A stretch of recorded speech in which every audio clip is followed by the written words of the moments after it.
Iran युद्ध की वजह से जहां दुनिया भर में महंगाई बढ़ रही है, वहीं रूस को यह युद्ध फायदा पहुंचा रहा है। जब से युद्ध शुरू हुआ है तब से अब तक रूस ने करीब 6 अरब यूरो का अतिरिक्त ईंधन एक्सपोर्ट किया है।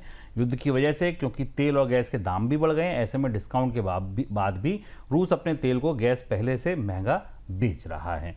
सर, ये होर्मुज संकट से रूस को फायदा कितना हुआ, अगर इसकी पैमाइश की जाए तो आपको लगता है कि ये पूरा युद्ध रूस के लिए दरअसल एक तरह से विंडफॉल लेकर आया?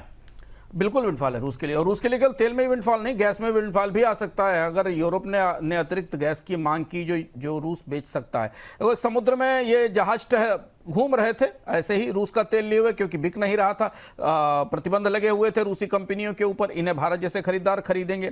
रूस का तेल पहले जैसे हमने बताया कि ब्रेंट से सस्ता बिकता था, लेकिन अब डिस्काउंट खत्म है, इसलिए पर बैरल रूस को ज्यादा कमाई होगी। फरवरी 2026 का जो आंकड़ा हमारे पास उपलब्ध है, उसमें रूस की जो एनर्जी एक्सपोर्ट इनकम थी करीब 492 मिलियन यूरो डेली के हिसाब से थी, और करीब करीब 7% की रफ्तार से बढ़ रही थी। हालांकि रूस पर अभी कई महत्व प्रतिबंध लागू हैं, इसलिए उसकी कंपनियां उत्पादन नहीं बढ़ा सकती, ध्यान रखना जरूरी है। तो रूस वही तेल बाजार में अतिरिक्त कीमत पर या डिस्काउंट से ऊपर बेच पाएगा जो पहले से अपलोडेड है या बाजार में घूम रहा है। मौजूदा परिस्थिति में अगर ये जंग लंबी चलती है और रूस को उत्पादन बढ़ाने की भी छूट मिलती है तो फिर रूस के लिए लंबी कमाई का रास्ता खुल सकता है। लेकिन फिलहाल रूस की अर्थव्यवस्था ताजे प्रतिबंधों के बाद, खासतौर पर बड़े ग्राहक, भारत जैसे बड़े ग्राहकों को पर यह शर्त लगाए जाने के बाद कि रूस का तेल नहीं खरीद सकते हैं, रूस को तेज नुकसान हुआ था जनवरी के बाद से, दिसंबर और जनवरी के महीनों में अपने तेल के उत्पादन में, और रूस का तेल बहुत हैवी डिस्काउंट पर चला गया था। लेकिन अब वापस युद्ध ने रूस को एक बड़ा ऑयल स्विंग सप्लायर